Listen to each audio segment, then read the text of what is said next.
کچھ ضروری باتیں عرض کرنے کا ارادہ ہے۔ حضرات، پہلی بات، آج کا زمانہ سوشل میڈیا کا زمانہ ہے۔ سوشل میڈیا کا استعمال کس کس کام کے لیے کیسے کیسے ہو رہا ہے یہ بتانے کی ضرورت ہے سب کے سامنے۔ ڈیٹیل کا وقت نہیں ہے، میں شارٹ میں عرض کرنا چاہوں گا۔ عقل مند انسان چیزوں کے استعمال کرتے ہوئے اس کے سائیڈ ایفیکٹ کو بھی سامنے رکھتا ہے۔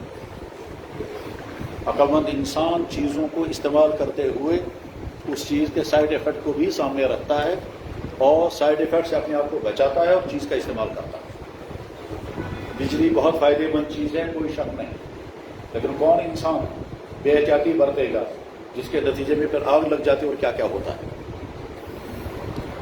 دوائیوں میں سائیڈ ایفیکٹ ہوتا ہے تو ڈاکٹر فوراً ساتھ میں دوسری دوائی ساتھ جوڑتا ہے کہ صاحب اس میں سائیڈ ایفیکٹ یہ ہے، ساتھ میں دوائی یہ بھی۔ تفصیل کا وقت نہیں، میں مختصر عرض کروں گا۔ سوشل میڈیا کے استعمال کرتے ہوئے بار بار یہ دیکھیں کہ جس چیز کو میں لائک کر رہا ہوں، شیئر کر رہا ہوں، یہ چیز ایسی ہے یا نہیں۔ یعنی سوشل میڈیا کے استعمال میں آپ اپنا وقت تو نہیں ضائع کر رہے ہیں۔ ہر وہ چیز جو صرف آپ کے وقت کو برباد کر رہی ہو اس کو اوائڈ کرنا چاہیے۔ سوشل میڈیا کے استعمال کرتے ہوئے آپ اپنے صحت کو نقصان تو نہیں پہنچا رہے ہیں۔ وہ چیز جو آپ کی صحت کو تباہ کر رہی ہے اس سوشل میڈیا کا استعمال نہیں کرنا چاہیے۔ سوشل میڈیا کا استعمال کرتے ہوئے کہیں آپ اپنے دین کو نقصان تو نہیں پہنچا رہے ہیں۔ دین کو نقصان پہنچانے کے دو معنی ہیں۔ ایک معنی یہ ہے کہ آپ وہ چیزیں دیکھ رہے ہیں، وہ چیزیں سن رہے ہیں جس کی وجہ سے آپ کے ایمان کو نقصان ہوگا۔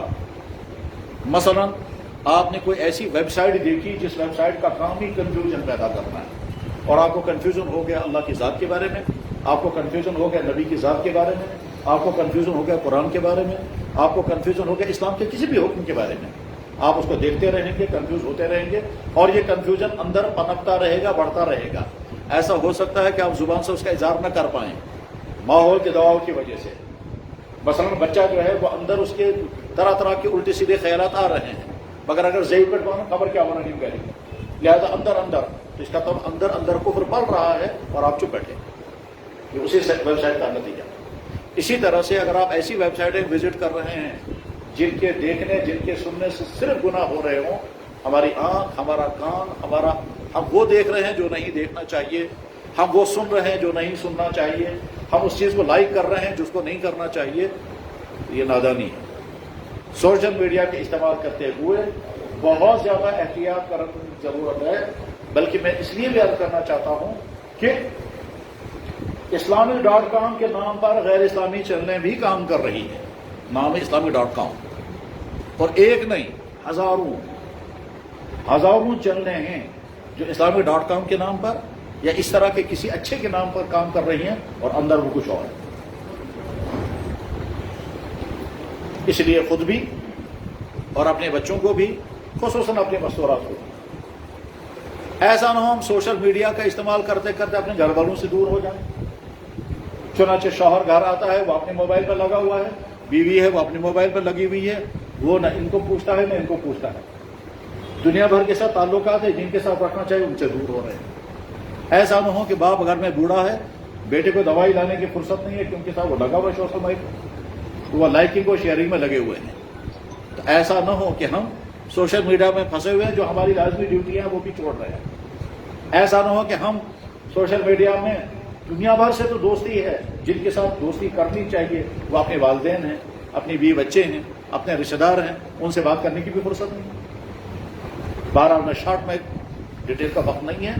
سوشل میڈیا کا زمانہ ہے، ہر آدمی کے ہاتھ میں موبائل ہے، فیس بک ہے، یوٹیوب ہے اور کیا کیا ہے، یہ سب کچھ آپ کے سامنے ہے۔ اپنے وقت کو، اپنے پیسے کو، اپنی صحت کو، اپنے مائنڈ سیٹ کو، اپنے خیالات کو بچائیں۔ ایسا نہ ہو کہ اس میں پھنس کر کے ہم اپنی صحت کو نقصان پہنچائیں۔ یہ تو ویوز ہیں، اس کی وجہ سے صحت کو کیا نقصان ہوتا ہے پڑھیں تفصیل کے ساتھ کیسے۔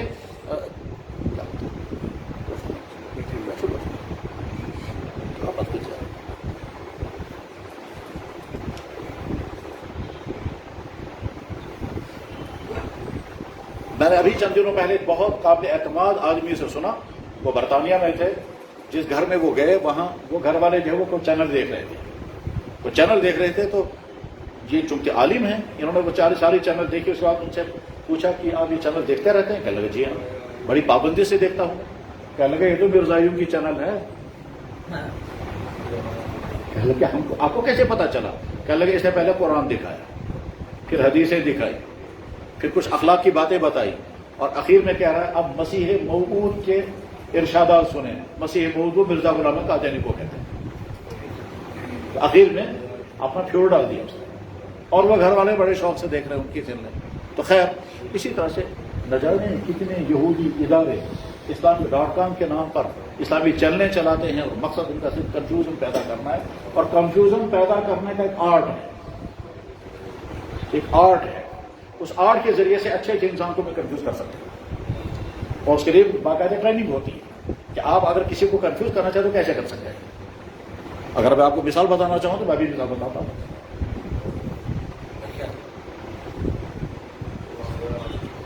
ایک شخص نے کہا کہ سر قرآن سے تو لگتا یہ ہے کہ اللہ تعالیٰ کو بھی موت آ رہی ہے.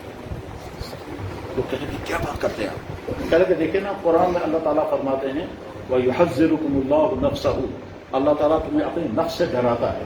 اور دوسری جگہ اللہ تعالیٰ فرماتے ہیں كُلُّ نَفْسٍ ذَائِقَةُ الْمَوْتِ, ہر نفس کو موت کا مزہ چکھنا ہے. یہ سننے والا ہے رب. تو یہ کیا مطلب ہو گیا پریشان؟ یا کنفیوژن کی مثال میں بتاتا ہوں. یہی اسی شہر میں ایئرپورٹ پر تھا, وہاں ایک صاحب مجھے ملے, بہت پریشان تھے. وہ کسی ایئر لائن میں مینیجر آج بھی شاید ہیں. تو وہ دوڑ کر کے آئے, کہنے کہ میں چند دنوں سے بہت حیران ہوں, میں پریشان ہوں, اور مجھے کوئی مل نہیں رہا ہے جو مجھے سیٹسفائی کرے. تو کیا بات ہو گئی؟ کہنے لگے صاحب میں نے دیکھا کسی چینل پر حدیثیں آئیں, اور اس کے بعد نیچے لکھا ہوا تھا جنہوں نے یہ باتیں بتائی ہیں وہ بہت اچھی باتیں ہیں, بات ان کا کیریکٹر خود ٹھیک نہیں تھا, یعنی حضور کے ساتھ. اس کے بعد نیچے لکھا ہے کہ صاحب انہوں نے 9 سال کی لڑکی کے ساتھ شادی کی تھی جب وہ خود بوڑھے ہو چکے. اور کہتے ہیں یہ صاحب مجھے کہتے ہیں میں نے بہت سارے سکالوں سے پوچھا کیا یہ بات صحیح ہے کہ ہمارے نبی نے 9 سال کی لڑکی کے ساتھ شادی کی؟ انہوں نے کہا صحیح, حضرت عائشہ کے ساتھ واقعی شادی ہوئی ہے 9 سال کی عمر میں. یہ کہتا ہے میں اس وقت سے بہت پریشان ہوں, یہ کیا ہوا ہے, ایسا کیوں ہوا ہے؟ ہمارے نبی نے یہ کیا کیوں کیا انہوں نے ایسا؟ بس یہ بیٹھ گئے اس کے تھے. کہنے لگا میں مجھے رات کو نیند نہیں آتی ہے, اگر مجھے خیال آتا ہے نبی کا یہ کیریکٹر ٹھیک نہیں تھا میرا ایمان ختم ہو جائے گا, اور اگر کہوں گا ٹھیک ہے تو ٹھیک کیسے ہے؟ یہ ہے وہ کیوں بیٹھ گئے اس کے ذہن میں کنفیوژن. اب میں نے کہا میں کوشش کرتا ہوں آپ کا کنفیوژن دور ہو جائے, آپ بیٹھو. تو آج بیٹھے وہیں ایئرپورٹ پر 2 سال پہلے کی بات ہے. میں نے کہا دیکھیں انسان شادی کرتا ہے اس کے کئی مقصد ہوتے ہیں, ان مقصدوں میں ہے ایک مقصد اولاد, دوسرا مقصد ہے گناہ سے بچنا, تیسرا مقصد ہے گھر کھڑا کرنا, اکیلا پن ختم ہو جائے گا. تو شادی کی یہی مقصد ہے, اولاد مل جائے گی, گناہ سے بچ جائیں گے, گھر کھڑا ہو جائے گا, خوشی کے ساتھ زندگی گزرے گی. اللہ نے نظام یہی بنایا ہے کہ میل فیمیل مل کر جب زندگی گزارتے ہیں اور میاں بیوی جب خوش ہوتے ہیں تو کیسی اچھی زندگی گزرتی ہے. واقعتاً یہی ہے کہ میاں بیوی جب ان کو خوشی کے ساتھ وقت گزار رہے ہو تو بہت خوش رہتے ہیں, چاہے وہ ان کے گھر میں کھانا پینا معمولی کیوں نہ ہو. شوہر تھک کر کے گایا ہے, گھر میں پکانے کو کچھ نہیں تھا, گھر والی نے سیدھا سادہ ساگ بنایا تھا, یہ تو اسے لے کے تو بھائی ہاک رہے کیا پروائے. اور اگر میاں بیوی میں انبن ہوتا ہے تو قسم قسم کی ڈشیں بھی مزہ نہیں آتا. تو میاں بیوی جو ہے وہ خوش رہ کر زندگی گزارتے ہیں. اس طرح سے شادی کرنے کی یہی مقاصد ہے, اولاد, گناہ سے بچنا, فیملی لائف کھڑی ہو جائے. یہ سارا انسان کرتا ہے جوانی. تو ہمارے نبی نے جب جوانی میں شادی کی تھی تو ایک بوڑھی خاتون کے ساتھ شادی کی تھی, ان کا نام تھا حضرت خدیجہ. تو خدیجہ رضی اللہ تعالیٰ جن کے نکاح اس سے پہلے 2 ہو چکے تھے, اور ان کے ساتھ ہمارے نبی نے نکاح کیا, اور ساری جوانی کا زمانہ انہیں کے ساتھ گزارا, اولاد انہیں سے ہوئی. ہمارے نبی کی عمر تھی 25 سال اور خدیجہ کی عمر 40 سال, اور 2 بیٹے ان کے 2 اولادیں ان سے پہلے ہو چکی تو 2 نکاحوں کی. اس کے بعد 40 سال کی عمر میں ان کے ساتھ نکاح ہوا. پھر ہمارے نبی نے انہیں کے ساتھ 25 سال گزارے, اور جب خدیجہ دنیا سے چلی گئی, اب حضور کے گھر میں کوئی نہیں ہے خاتون, تب سوال پیدا ہوا کسی دوسری خاتون سے نکاح ہونا چاہیے. تو اللہ کے نبی نے دوسرا نکاح کیا, وہ بھی بوڑھی خاتون, ان کا نام تھا سودا رضی اللہ تعالیٰ. تو دوسرا نکاح جو ہمارے نبی نے کیا وہ بوڑھی خاتون کے ساتھ کیا. تب اس میں کوئی نفسانی چاہت کا کوئی مسئلہ ہی نہیں ہے. اس کے بعد اب آگے سنو, اللہ کا منصوبہ یہ تھا، اللہ کا پلان یہ تھا کہ نبی کے گھر میں ایک ایسی لیڈی آنی چاہیے جو لیڈی نبی کی پرائیویٹ لائف کو ریکارڈ کرے، تاکہ آگے چل کر کوئی انسانوں کو بتائے کہ نبی کے اندر کی زندگی کیسی ہوتی تھی، وہ گھر میں کیا کرتے تھے، وہ کھاتے کیسے تھے، وہ سوتے کیسے تھے، وہ اپنی بیوی کے ساتھ وقت کیسے گزارتے تھے، صفائی کا کیا اہتمام کرتے تھے، بیماری میں اندر بیٹھ کر کیا کیا کرتے تھے۔ یہ ساری پرائیویٹ لائف ریکارڈ کرانی ہے کسی ایک خاتون کے ساتھ، اور یہ خاتون ایسی ہونی چاہیے کہ جو بہت ذہین ہو، بڑی برداشت کرنے والی ہو، اور جب مشکلات آئیں گے تو وہ جھیلنے والی ہو۔ اور سب سے اہم مسئلہ یہ ہے کہ جس وقت نبی دنیا سے جانے والا ہوگا اس وقت وہ عورت ان کنٹرول نہیں ہونی چاہیے، وہ سارا ریکارڈ کرنی چاہیے۔ اگر کمزور دل کی عورت ہوگی وہ رونے لگے گی، بکاس میں بوڑھی ہوں میں تو رونے لگے گی، کپڑے پھاڑے گی، تو وہ ریکارڈ نہیں کر سکے گی کہ نبی پر کیا کیا حالات گزر رہے ہیں۔ اس وقت اس کی آنکھوں سے آنسو بھی نہیں کرنا چاہیے۔ اور ساتھ میں یہ عورت ایسی ہونی چاہیے کہ جو بہت دن تک زندہ رہے، اور بہت دن زندہ رہے تاکہ زیادہ زیادہ لوگوں کو بتا سکے کہ نبی کی پرائیویٹ لائف کیا ہے۔ اس کوالٹی کی عورت نبی کے گھر کے اندر لانی ہے، یہ اللہ کا منصوبہ ہے۔ اور گھر کے اندر کیسے آئے گی؟ نکاح کے بغیر۔ اس لیے اللہ نے اپنے منصوبے کے مطابق کہا نبی کو آپ کو اس خاتون کے ساتھ نکاح کرنا ہے۔ اس خاتون کا نام تھا عائشہ صدیقہ۔ چلو جا کے واقعی ایسی خاتون تھی، 18 سال کی عمر ہے جب حضور دنیا سے رخصت ہو گئے، اور سارا اس نے دیکھ لیا۔ حضور بیمار رہے، کیا کیا ہوا، صبح کیا ہوا، دن میں کیا ہوا، رات میں کیا ہوا، دوائی کون سی کھلائی گئی، آپ نے کیا کیا فرمایا، صبح کیا کہا، رات کو کیا کہا، یہاں تک کہ حضور جب دنیا سے رخصت ہو رہے تھے، یعنی موت کا وقت تھا، تو حضرت عائشہ کی حضرت حضور نبی علیہ السلام کا سارے مبارک حضرت عائشہ کی گود میں، اور حضور کی روح نکل گئی، حضرت عائشہ کو آنسو بھی نہیں آئے۔ اتنی مضبوط دل کی عورت تھی۔ اس غرض کے لیے اللہ نے حضرت عائشہ کو حضور کے گھر میں لایا۔ تو بتائیے یہ بات صحیح ہے؟ کہنے لگا یہ صحیح ہے۔ آپ کو کنفیوژن رہا؟ کہنے لگا کوئی کنفیوژن نہیں۔ تو غرض یہ کہ کنفیوژن پیدا کرنے کی کوشش ہوتی ہے۔ میں واپس ٹاپک پر آتا ہوں، سوشل میڈیا کے استعمال کرنے میں احتیاط کریں۔ ایسا نہ ہو کہ آپ سوشل میڈیا استعمال کرتے کرتے اپنے مائنڈ سیٹ کو خراب کریں، اپنے ایمان کو نقصان پہنچائیں، خدا کے بارے میں ڈاؤٹ میں پڑ جائیں، نبی کے بارے میں ڈاؤٹ میں پڑ جائیں۔ نہ جانے کتنی ویب سائٹیں یہی کام کرتی ہیں اور اسی کام کریں، بلکہ وہ بعد وقت چن چن کر ایسی چیزیں لاتی ہیں اور اس طرح سے وہ بیان کریں گے کہ آپ کنفیوز ہو جائیں۔ بہرحال میں ٹاپک ختم کر رہا ہوں، ڈیٹیل کا وقت نہیں ہے۔ ہنٹس دے رہا ہوں میں کہ سوشل میڈیا کے استعمال میں غلطی سے اپنے آپ کو بچائیں، اپنی صحت، اپنا پیسہ، اپنا وقت۔ وہ بچہ جو کئی گھنٹے تک لائکنگ اور شیئرنگ کر رہا ہے، وہ بچہ جو کئی گھنٹے تک صرف ویڈیو گیمیں کھیل رہا ہے، وہ بچہ جو پبجیاں کھیلتے ہیں، اپنے آپ سے پوچھیں پایا کیا آپ نے؟ تو جواب آئے گا آپ کو کچھ نہیں ملے گا۔ آپ کو وہ ملے گا جو آپ سیکھیں گے۔ آپ کے پڑھنے کا وقت ہے، آپ کے اندر قابلیت پیدا کرنے کا وقت ہے۔ اس وقت تو آپ کو ایک طرف سے اپنے ایمان کو بھی بچانا ہے، اپنے کردار کو بھی بچانا ہے، اپنی عادتوں کو بھی بچانا ہے، اپنی صحت کو بھی بچانا ہے۔ اور بری عادتیں لگ جائیں گی تو پھر اور پریشانی ہو جائے گی۔ بری عادت چاہے کھانے پینے کی، بچہ کہتا ہے صاحب مجھے عادت لگ گئی چپس کھانے کی، اس کے چپس کھا کر کے آپ کو کیا ملے، لیکن عادت لگی اس کے بغیر اس کو سکون نہیں آتا۔ جی مجھے عادت لگ گئی ہے کوک پینے کی، کھانا کھانے کے بعد جب تک کوک نہیں ملے گا تب تک اس کا کھانا ہی ہضم نہیں ہوتا ہے۔ حالانکہ کوک کی وجہ سے آپ کی صحت کو کتنا نقصان، اس کو پڑھیے۔ کوک پی کر کے انسان کی صحت کو کتنا نقصان ہوتا ہے اس کو پڑھیے۔ تو غرض ہے کہ ایسی چیزیں کھانا جس سے صحت کو نقصان ہو، سے ٹیسٹ کے لیے کہ صحت کو نقصان پہنچانا ہے، بس ٹھیک اسی طرح سے اپنی ایمان، اپنے اخلاق، اپنے کردار، اپنے اس کی حفاظت آپ کا اہم ترین مسئلہ ہے۔ اور ان چیزوں کا اگر نقصان ہو رہا ہو، جس چیز سے بھی نقصان ہو رہا ہو، عقل مند انسان اسے اپنے آپ کو بچائے گا۔ بس یہ ٹاپک ختم ہو گیا۔ دوسرا ٹاپک جو تھوڑا سا مجھے بیان کرنا ہے، حالانکہ بہت ڈیٹیل کی ضرورت ہے، لیکن شارٹ میں بیان کرتا ہوں۔ اگر آپ اللہ نے اس خطہ کشمیر کو جو اسلام کی دولت عطا کی ہے، آج کی نئی نسل کی اہم ترین ذمہ داری ہے کہ وہ اس کو پڑھیں، سمجھیں کہ یہاں اسلام کیسے آیا۔ یہ بات کیوں کہی جا رہی ہے؟ جواب، نئے سرے سے ہسٹری لکھی جائے گی، اس میں دکھایا جائے گا کہ یہاں کے لوگوں کو دھوکہ دے کر مسلمان بنایا۔ نئی ہسٹریاں لکھی جائیں گی، اس میں دکھایا جائے گا کہ لوگوں کو جبرن کنورٹ کرایا گیا۔ اس نئی ہسٹری کی تھیوریوں کا آپ مقابلہ نہیں کر سکیں گے اگر آپ کے پاس اپنی معلومات صحیح نہ ہو۔ کاش یہ بات سمجھ میں آ جائے میں کیا کہنا چاہ رہا ہوں۔ کشمیر کی اس سرزمین کو اسلام کی دولت ملی ہے، کسی پر کوئی جبر نہیں، کوئی پیسہ نہیں، کوئی دباؤ نہیں، کوئی لالچ نہیں، کچھ نہیں.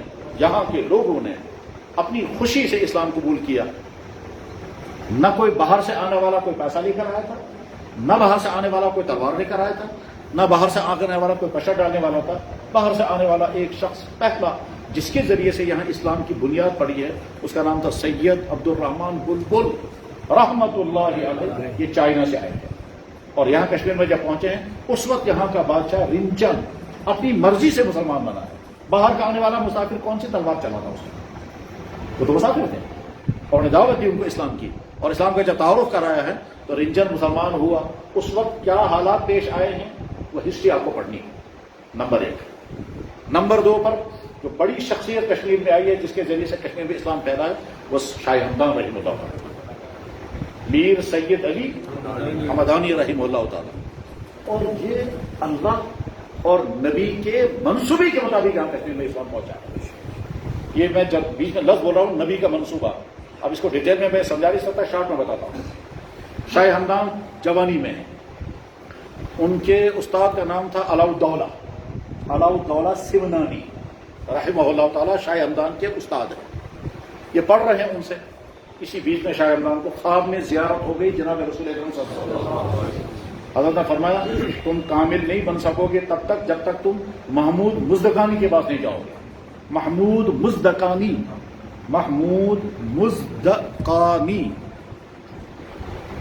اب یہ بیدار ہو گئے تو ڈھونڈ رہے کون ہے یہ محمود مزدقانی. معلوم کرتے کرتے پہنچے ان کے پاس. جب ان کے پاس پہنچے تو ایک دم وہ کھڑے ہو گئے، کہنے کہ مجھے تو آج رات ہی حضور نے زیارت میں ارشاد فرمایا میرا بیٹا سید علی آ رہا ہے، اس کی تربیت کر. تو محمود مزدقانی کو اللہ کے نبی نے خواب میں بتایا کہ میرا بیٹا آ رہا ہے تمہارے پاس، اور ادھر سے شاہ ہمدان کو فرمایا کہ تم ان کے پاس جاؤ. شاہ ہمدان رحمہ اللہ تعالیٰ محمود مزدقانی سے پھر فیض حاصل کیا، علم، روحانی تربیت، اخلاق، دعوت کو اصول، لوگوں کو اسلام پیش کرنے کے طریقے، یہ تمام انہوں نے ان سے سیکھے. ہو سکتا ہے آپ یہ کہیں گے یہ واقعہ کہاں سے بیان کر رہے ہیں، بلکہ بعض دفعہ لوگوں کو ذہن میں آتا ہے خبر بناتی کیا پتا چاہتے کہ. جواب اس کا یہ ہے، ڈیٹیل کا وقت نہیں ہے. یہیں سری نگر شہر میں ایک سکالر گزرے ہیں، ان کا نام تھا ڈاکٹر سید فاروق بخاری. اللہ تعالیٰ ان کے درجات بلند فرمائے، ان کی وفات ہو گئی. ان کے والد کا نام تھا مولانا سید محمد قاسم شاہ بخاری. تو مولانا قاسم شاہ بخاری کے صاحبزادے تھے ڈاکٹر سید فاروق بخاری. سید فاروق بخاری نے پی ایچ ڈی کیا تھا علی گڑھ یونیورسٹی میں، اور علی گڑھ یونیورسٹی میں جو ان کے استاد تھے مولانا سید اکبر آبادی، اس نے اتفاق میں نے بھی ان سے پڑھا ہے. سید فاروق بخاری صاحب نے علی گڑھ یونیورسٹی میں پی ایچ ڈی کی تھیسس لکھی تھی علامہ انور شاہ صاحب. خیر سید فاروق بخاری صاحب کشمیر آئے، امر سنگھ کالج میں پروفیسر تھے. اس نے کشمیر کی ہسٹری کو پورا پی لیا تھا. وہ کہتے تھے کہ کشمیر کی ہسٹری نے میری رگوں سے بس کھینچی. ایک ایک ٹاپک اس نے پڑھا تھا اتنی ڈیٹیل کے ساتھ. انہوں نے تقریباً 10 کتابیں لکھی ہیں کشمیر میں اسلام کیسے پہنچا. تقریباً 10 کتابیں، 3-4 میں نے بھی پڑھی. ان میں سے ایک کتاب ہے اس میں یہ واقعہ لکھا ہوا ہے، میں ریفرنس دے رہا ہوں. ڈاکٹر سید فاروق بخاری، پروفیسر امر سنگھ کالج. کتاب کا نام ہے کشمیر میں اسلام منظر و پس منظر. اس کتاب میں انہوں نے لکھا ہے ریفرنس کے ساتھ کہ کس کتاب سے میں نے یہ واقعہ لیا ہے کہ حضرت شاہ ہمدان رحمہ اللہ تعالیٰ کو جناب رسول اللہ صلی اللہ علیہ وسلم کے خواب میں زیارت ہوئی. حضرت نے فرمایا تم فلانے کے پاس جاؤ تب تک تم کامل نہیں بن سکو گے. اور اس کے بعد اس کو بھی خواب میں آپ نے فرمایا کہ میرا بیٹا آ رہا ہے تمہارے پاس اور اس کی تربیت کرنا. شاہ ہمدان رحمہ اللہ تعالیٰ نے جب ایک طرح سے علاؤالدولہ سمنانی سے پڑھا تھا، مزدقانی شیخ مزدقانی سے پڑھا، اور اس کے بعد تیار ہو کر کے کشمیر آئے. اور کشمیر جب آئے ہیں تو یہاں کے بادشاہ سے ملاقات کی، اور بادشاہ اس وقت مسلمان تھا مگر کشمیر کے تمام لوگ غیر مسلم تھے. بادشاہ مسلمان تو چند ہزار مسلمان تھے. اس کے بعد شاہ ہمدان رحمہ اللہ تعالیٰ نے اسلام کی دعوت کا کام کیا، اور وہ گاؤں میں جاتے تھے، لوگوں کو جمع کرتے تھے، اسلام کا پورا تعارف کراتے تھے. اللہ کی ذات کا تعارف، نبی کی ذات کا تعارف، اسلام کی خوبیاں، اور انسان کیسے اچھا انسان بنے، یہ ساری باتیں جب وہ بیان کرتے تھے تو گاؤں کے لوگ کھٹاکھٹ مسلمان ہوتے تھے. ایسا بھی پایا گیا کہ شام کو یہ حضرت ایک گاؤں میں پہنچے، رات میں گاؤں والوں میں تبلیغ کی، صبح تمام نے کلمہ پڑھا، اس کے بعد وہاں سے آگے اگلے گاؤں میں چلے. اس طرح سے پورے کشمیر کا انہوں نے دورہ کیا، اور ہر جگہ ان کو خانقاہیں بنائیں تاکہ خانقاہ معلّہ سری نگر، خانقاہ معلیٰ ترال، خانقاہ معلیٰ شوپیان، خانقاہ معلیٰ لداخ، خانقاہ معلیٰ سوپور، جہاں وہ خانقاہ معلیٰ نہیں، وہ اسلامک سینٹر ہوتے تھے، نام اس کا اس زمانے کے حساب سے انہوں نے رکھا خانقاہ، لیکن اصل میں وہ اسلامک سینٹر. اسلامک سینٹر کا مطلب ہوگا یہاں لوگ رہیں گے، جن کو اسلام سمجھنا ہوگا وہ بیٹھ کے سمجھیں گے، جن کو شیلٹر کی ضرورت ہوگی ان کو شیلٹر ملے گا، جن کو کھانے کا انتظام نہیں ہوگا ان کے لیے کھانے کا انتظام کریں گے، ان کے لیے رہنے کا انتظام کریں گے، ان کے لیے ان کو انڈسٹری سکھانے کا انتظام بھی کریں گے. چنانچہ شاہ حمدان رحمہ اللہ تعالیٰ جب یہاں کشمیری مسلمان ہو گئے، اس کے بعد پھر واپس گئے اور واپس جا کر کے وہاں سے 700 آدمیوں کو لے کر آ گئے. ان میں تمام انڈسٹری کے لوگ تھے، قالین باغ، شال باغ، پیپر ماشی، حتیٰ کہ ٹھانٹے. یہ جو یہاں کشمیر میں تانبے کا برتن سازی ہے، یہ صرف بر صغیر میں کشمیر میں ہے. تانبے کا برتن یہی بنتا ہے اور یہی اس کی مارکیٹ ہے. آپ یہاں کے تاشنار لے کے دلی میں جائیں گے کوئی نہیں خریدے گا.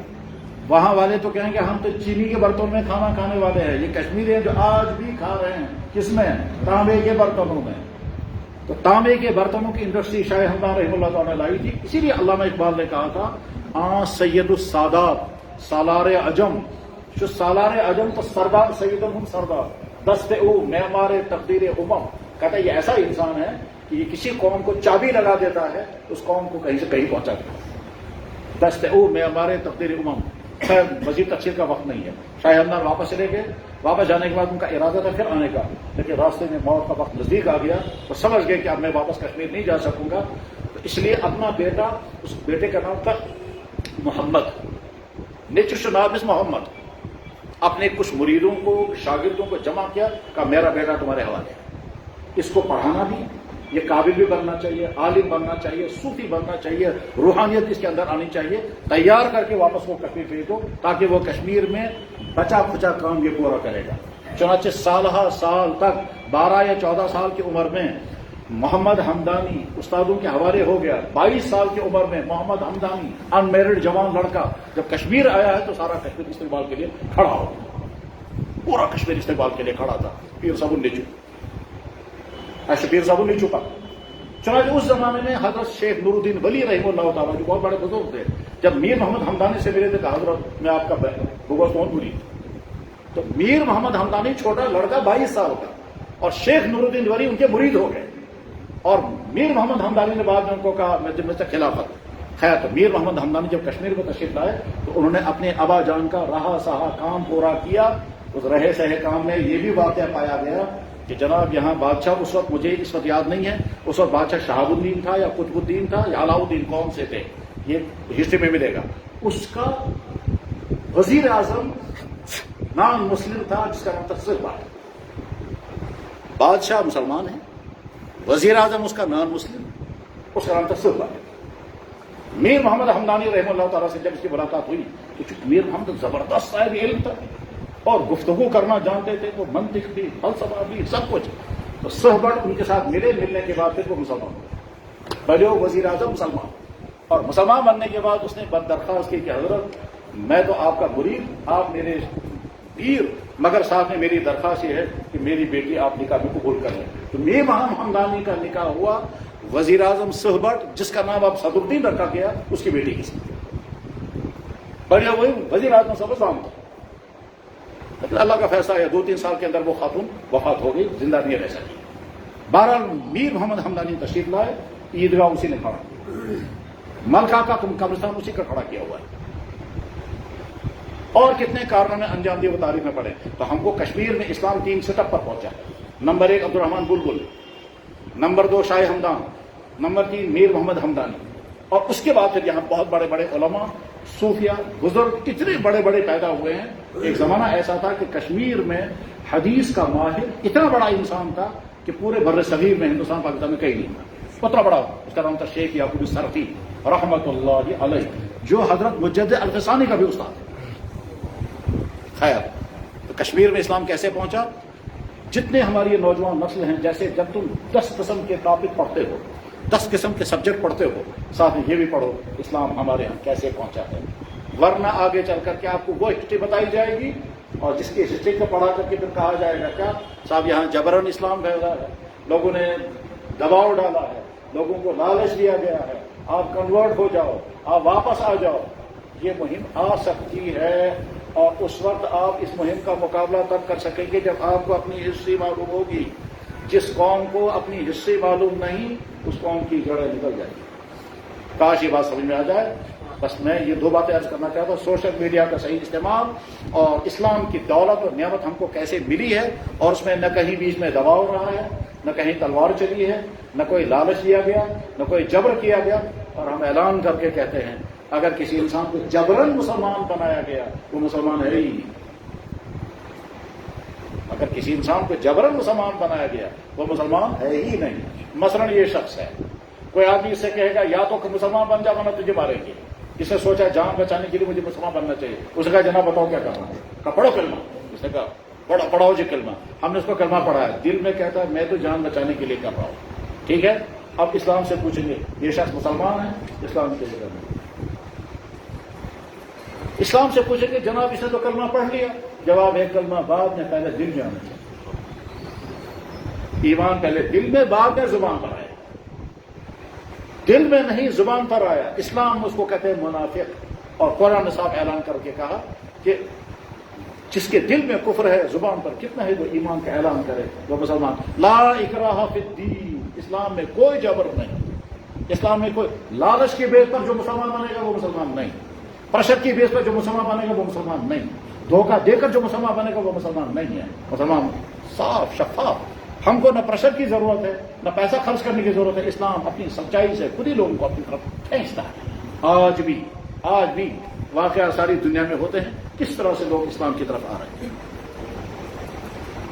کل ہی میری ملاقات ایک بڑی شخصیت کے ساتھ ہوئی جو ساری دنیا میں اسلام کا پیغام پہنچاتے ہیں، انہوں نے بتایا کیسے کنفیوژن کر کے کیسے لوگوں کو اسلام سے دور کیا جاتا ہے، اور جو ہی کنفیوژن ختم ہو جاتا ہے لوگ تیزی کے ساتھ اسلام کی طرف آ رہے ہیں۔ اور اس میں بڑی دلچسپ بات ہے، دنیا بھر میں ڈھنڈورا ہے کہ اسلام عورتوں پر ظلم کرتا ہے، دنیا بھر میں ڈھنڈورا ہے کہ اسلام عورتوں پر ظلم کرتا ہے، اور یورپ میں مردوں کے مقابلے میں عورتیں اسلام کی طرف آ رہی ہیں۔ اگر یہ ظلم ہے تو وہ ظلم میں کیوں آنا چاہتی ہے؟ وہ تو فری لائف گزار رہی ہے نا، تو فری لائف چھوڑ کر کے وہ سیف لائف کی طرف، مسئلہ فری اور انفری کا نہیں ہے، مسئلہ سیف لائف اور انسیف لائف کا۔ تم کو لگتا ہے کہ ہم اسلام میں آ کر کے سیف ہو جائیں گے، اور واقع بہرحال ٹاپک ختم ہو گیا۔ اللہ تعالیٰ ان باتوں کو کہنے والے کے لیے بھی اور سننے والے بھائیوں کے لیے بھی مفید سے مفید تر بنائے۔ وآخر دعوانا الحمدللہ رب العالمین برحمتک یا ارحم الراحمین۔ اور مختصر سے دعا میں دعا کرتے تھے کریں